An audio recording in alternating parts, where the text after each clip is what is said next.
বীৰ সিং জৰুৱা বিধানসভা সমষ্টিত নিৰ্বাচনী প্ৰচাৰৰ নামত কংগ্ৰেছৰ মঞ্চত প্ৰদৰ্শিত হৈছে ভয়ংকৰ অশ্লীল নৃত্য। ৯ নং বীৰ সিং জৰুৱা বিধানসভা সমষ্টিৰ দৈখোৱা বজাৰত কংগ্ৰেছৰ প্ৰাৰ্থী ওৱাজেদ আলী চৌধুৰীৰ প্ৰচাৰ সভাত ভয়ংকৰ ঘটনা। ভোটাৰক আকৰ্ষিত কৰিবলৈ ওৱাজেদ আলী চৌধুৰীৰ একমাত্ৰ ব্ৰহ্মাস্ত্ৰ এতিয়া যেন অশ্লীল নৃত্য। নিৰ্বাচনী প্ৰচাৰৰ নামত সভ্যতা সংস্কৃতি বিসৰ্জন দি উদ্যম অশ্লীল নৃত্যৰ আশ্ৰয় গ্ৰহণ কৰা এই নিকৃষ্ট ঘটনাক লৈ সৃষ্টি হৈছে ব্যাপক প্ৰতিক্ৰিয়া। নিৰ্বাচনী প্ৰচাৰৰ নামত ভোটাৰে নেতাৰ বহু ৰূপ ভিন্ন ৰূপ আৰু কিবা কিবি দেখিছে,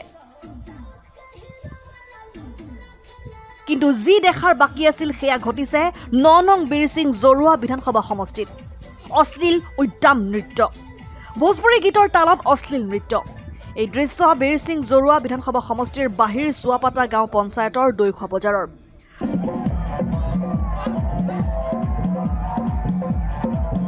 উল্লেখ্য যে দৈখোৱা বজাৰত কংগ্ৰেছৰ লগতে UDFৰো আছিল নিৰ্বাচনী সভা। একে সময়তে 100 মিটাৰ দূৰৈত অনুষ্ঠিত কৰা হয় নিৰ্বাচনী সভা দুখন। পিছে কংগ্ৰেছৰ সভাত ভোটাৰক আকৰ্ষিত কৰিবলৈ অশ্লীল নৃত্যৰ প্ৰদৰ্শন কৰাৰ অভিযোগ উত্থাপন হৈছে। এই দৃশ্যলৈ মন কৰক, এয়া নিৰ্বাচনী প্ৰচাৰৰ সভা নহয়, যেন এটা অশ্লীল নৃত্য অনুষ্ঠানহে চলি আছে। এই দৃশ্য সামাজিক মাধ্যমত বনজুইৰ দৰে ভাইৰেল হৈ পৰাত ব্যাপক চৰ্চা আৰম্ভ হৈছে।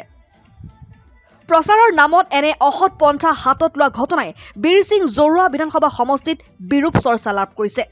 প্ৰশ্ন উত্থাপন হৈছে, জনমত হেৰুৱাই ভোটাৰক আকৰ্ষিত কৰাৰ বাবে অশ্লীল নৃত্যই শেষ ভৰসা নেকি ওৱাজেদ আলী চৌধুৰীৰ?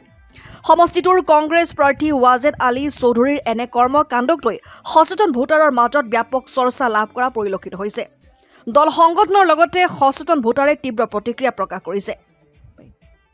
খন্তেক আগতে সামাজিক মাধ্যমত দেখিবলৈ পালোঁ যে আপোনাৰ নিৰ্বাচনী প্ৰচাৰৰ নামত বীৰ সিং জৰুৱা বিধানসভা সমষ্টিৰ বাহিৰ চুৱাপাতা গাঁও পঞ্চায়তৰ দৈখোৱা বজাৰত এক নিৰ্বাচনী প্ৰচাৰৰ নামত অশ্লীল নৃত্য প্ৰয়োগ কৰা দেখিবলৈ পোৱা গৈছে। গতিকে এই বিষয়ত যিহেতু আমি তাৎক্ষণিকভাৱে ছ'চিয়েল মিডিয়াত জাষ্ট দেখিবলৈ পাইছোঁ, গতিকে এই বিষয়টো আমি প্ৰথমে আপোনাৰ গৰিহণা জনাইছোঁ, ধিক্কাৰ জনাইছোঁ যে আচলতে নিৰ্বাচনৰ নামত এনেকুৱা ঘটনা কেতিয়াও হ'ব নালাগে আৰু এনেধৰণৰ অশ্লীল নৃত্যও আমি অনুষ্ঠানত আয়োজন কৰিব নালাগে। ফেচবুকৰ জৰিয়তে দেখিবলৈ পাইছোঁ যে আচলতে বীৰ সিং জৰুৱা বিধানসভা সমষ্টিৰ বাহিৰ চুৱাপাতা গাঁও পঞ্চায়তৰ দৈখোৱা বজাৰত কংগ্ৰেছৰ নিৰ্বাচনী প্ৰচাৰ সভা আছিল আৰু সেই প্ৰচাৰ সভাত এনেধৰণৰ ঘটনা হৈছে বুলি ইতিমধ্যে আমি পাইছোঁ।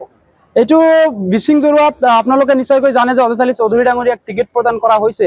গতিকে আমি সবিশেষ কালি আমি তথ্যখিনি সংগ্ৰহ কৰিম, আচলতে কোন কোন ব্যক্তি আচলতে প্ৰাৰ্থীগৰাকী বা কংগ্ৰেছ দলে আচলতে এইটো অনুষ্ঠানটো এনেকৈ আচলতে কৰিবলৈ সমাজত এনেকৈ কৰিবলৈ আচলতে অনুষ্ঠিত কৰিছিল নেকি তাৰ বিষয়ে অৱগত হ'ম, যে আচলতে আকৰ্ষণ কৰি ভোটাৰলৈ ৰূপান্তৰিত কৰিবলৈ এনেকুৱা ঘটনা সংঘটিত কৰিছিল নেকি।